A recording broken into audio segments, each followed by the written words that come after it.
नमस्कार। RJ रुविका Sharma channel में आप सभी का स्वागत है।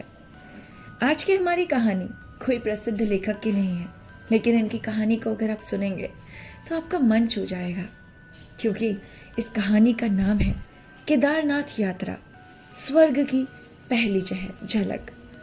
सभी को स्वर्ग देखने का मन तो होता ही है ना। तो क्या आपको पता है इस पृथ्वी पर स्वर्ग कहाँ है, जहां पर स्वर्ग से डायरेक्टली हवा आती है? इसके बारे में हमें बताया मोहित खांडवाल जी ने। तो ये एक घुमक्कड़ प्रवृत्ति के व्यक्ति हैं। जगह जगह घूमना और नई नई जगहों को एक्सप्लोर करना इनका बहुत बड़ा ये कह सकते हैं आपके इनका शौक है। अब जिस यात्रा के बारे में हमें बताने वाले हैं वो कोई घुमक्कड़ी और शौकिया यात्रा नहीं है। वो एक शुद्ध आध्यात्मिक और पहले से तय यात्रा थी। हाँ, पहले से तय। इन्हें लगता है कि दुनिया में जो भी घटित हो रहा है वो पहले से तय है। तो चलिए हम कहानी को शुरू करते हैं इन्हीं के अंदाज में और इन्हीं को समझकर। हर वह घटना जिससे हम होकर गुजरते हैं वो इस ब्रह्मांड में पहले ही रच ली जा चुकी होती है। बचपन से पत्र पत्रिकाओं, समाचार व पुस्तकों में एक बड़े बुजुर्गों के माध्यम से बाबा केदारनाथ के बारे में सुना और पढ़ा था। दुर्गम व पहाड़ी रास्ता, बर्फीली चोटियां, बिन समय बरसात और भी कई कठिनाइयों के बाद व्यक्ति वहां पहुंच सकता है, ऐसा विचार मन में बैठ चुका था। खैर, वक्त बदला और जमाना अपडेट हुआ। सोशल मीडिया का दौर आया और फिर बाबा केदारनाथ धाम के और भी ज्यादा वीडियो और फोटोग्राफ देखने को मिले।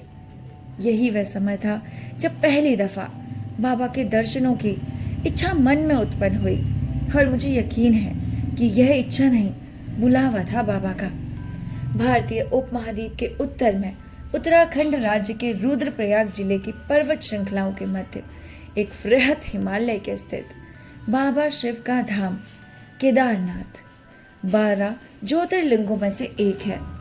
3581 मीटर की ऊंचाई पर मंदाकिनी नदी के तट पर स्थित केदारनाथ का भव्य एवं आकर्षक मंदिर ग्रेनाइट शिलाखंडों से निर्मित है।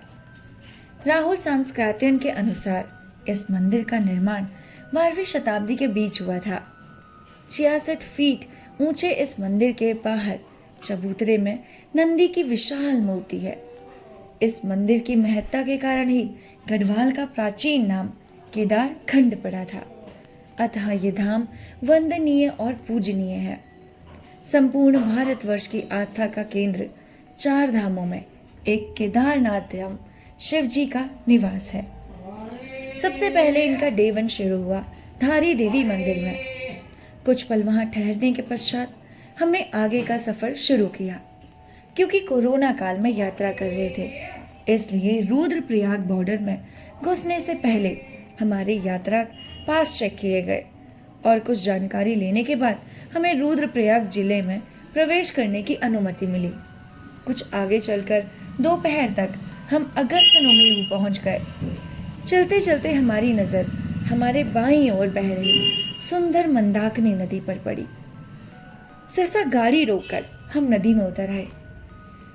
ठंडे पानी में मुंह हाथ धोने के लिए कुछ फोटोग्राफ हमने लिए और फिर आगे का सफर शुरू किया। शाम होते होते हम सोनप्रयाग पहुंच चुके थे। तय किए गए समय के मुताबिक हम अपने गंतव्य पर पहुंचे। लॉकडाउन में जब केवल उत्तराखंड के ही निवासियों को यात्रा की अनुमति थी, बावजूद उसके भी काफी संख्या में गाड़ियों की पार्किंग वहां हो रखी थी। खैर, वहां पहुंचते ही हमने सबसे पहले अपना यात्रा पास और रजिस्ट्रेशन करने की सोची। जैसे ही हम काउंटर पर पहुंचे वैसे ही समय पूरा हो चुका था और खिड़की बंद हो गई थी। पर वहां मौजूद अधिकारियों से बातचीत करके जैसे तैसे बात बनी और फिर हमारा रजिस्ट्रेशन पूरा हुआ। अब हमें रात गुजारने के लिए कोई सराय ढूंढना था। ज्यादातर होटल और लॉज खाली ही थे। हमें एक अच्छा लॉज काफी कम खर्चे में मिल गया। कार पार्किंग में खड़ी करके हम 24 घंटे का 120 रुपये भुगतान करके आए।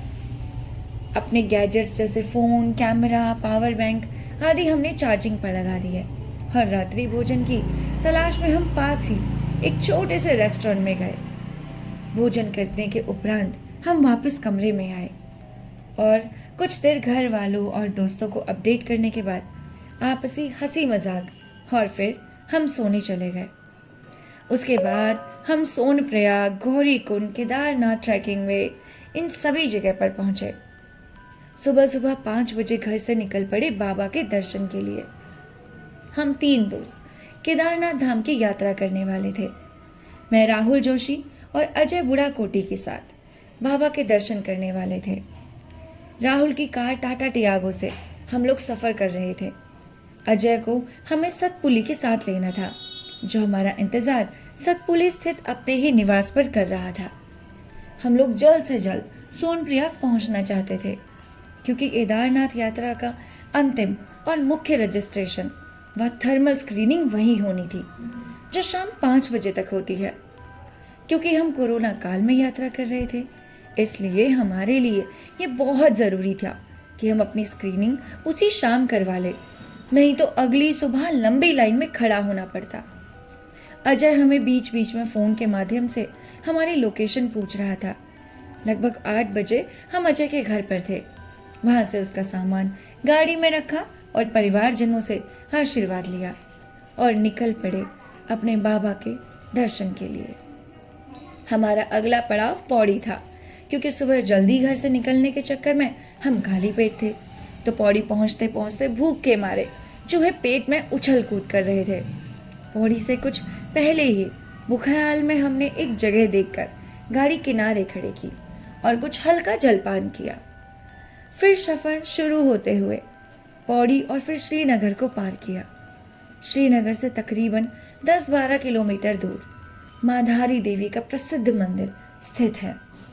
4 धाम की यात्रा शुरू करने से पहले कहते हैं कि माधारी देवी का आशीर्वाद लेना बहुत ज़रूरी है, इसलिए हमने भी माधारी के दर्शन किए। कुछ मंदिर प्रांगण में शांति का अनुभव किया। रात नींद अच्छी आई। सुबह की नींद किसी अलार्म ने नहीं, बल्कि बाहर हो रही बारिश ने आवाज़ खोली। हम थोड़ा घबरा गए कि अब यात्रा कैसे प्रारंभ करें। फिर बाबा का नाम लेते लेते बारिश थम गई और मौसम खुल गया। हमने अपना सामान समेटा और गौरीकुंड के लिए लोकल टैक्सी पकड़ने निकल पड़े। जिस टैक्सी में हम बैठे थे वह बाकी सवारियों के चक्कर में लेट कर रहा था और हमारा प्लान में असर पड़ रहा था। इसलिए हमने तय किया कि सुबह जल्दी उठकर हम ट्रैक शुरू कर देंगे, पर मौसम खराब होने के कारण ऐसा हो नहीं पाया। खैर, आखिरकार गाड़ी चल पड़ी और संकरी सड़क से होते हुए हम पहुंच गए गौरीकुंड। 2013 में आई त्रासदी की झलक हमें सोनप्रयाग से ही मिलनी शुरू हो गई, पर गौरीकुंड पहुंचकर हमें उस आपदा को करीब से महसूस कर रहे थे। गौरीकुंड से हमने अपना अपना रैकसैक उठाया और जोश जुनून के साथ ट्रैक शुरू किया। लेकिन 500 मीटर चलते ही मुझे रैकसैक का वजन असहाय महसूस हुआ। हिम्मत जवाब देने लगी, जो कि अच्छा संकेत नहीं था, क्योंकि अभी तो ट्रैक शुरू ही हुआ था। हम तीनों ने आपसी विचार विमर्श करने के पश्चात सिर्फ जरूरी सामान ही साथ ले जाना उचित समझा और बाकी का सामान रास्ते में ही एक दुकान पर छोड़ दिया और आगे बढ़ गए। खूबसूरत नज़ारों व झरनों का दीदार करते हुए हम ट्रैक कर रहे थे। आपदा से आई त्रासदी से हुआ नुकसान हमें दिखाई दे रहा था। रास्ते भर में छोटे छोटे ढाबे मौजूद थे। हम वहाँ रुक रुक कर रिफ्रेशमेंट ले रहे थे। शुरुआत में मेरे लिए ट्रैक करना मुश्किल था, पर धीरे धीरे फ्लो बन गया। राहुल और अजय काफ़ी अच्छे ट्रैकर साबित हुए। केदारनाथ का सुंदर ट्रैक हो और फोटोग्राफी ना हो, ऐसा हो ही नहीं सकता। रास्ते भर में हमने जमकर फोटोग्राफी की।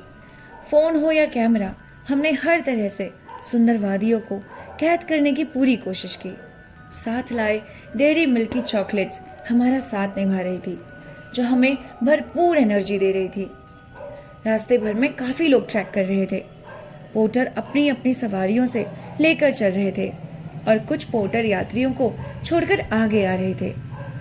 2013 में आई भयानक केदारनाथ आपदा के कारण सबसे ज़्यादा नुकसान रामबाड़ा को हुआ था। यात्रा का पुराना मार्ग टूटने के कारण रास्ता 3-4 किलोमीटर ज़्यादा लंबा हो गया। हम कछुए की चाल से धीरे धीरे चलते हुए शाम लगभग 5 बजे केदारनाथ धाम पहुंच गए। पहली झलक जब मंदिर की दिखाई दी, ऐसा लगा मानो हमने स्वर्ग के दर्शन कर लिए हो।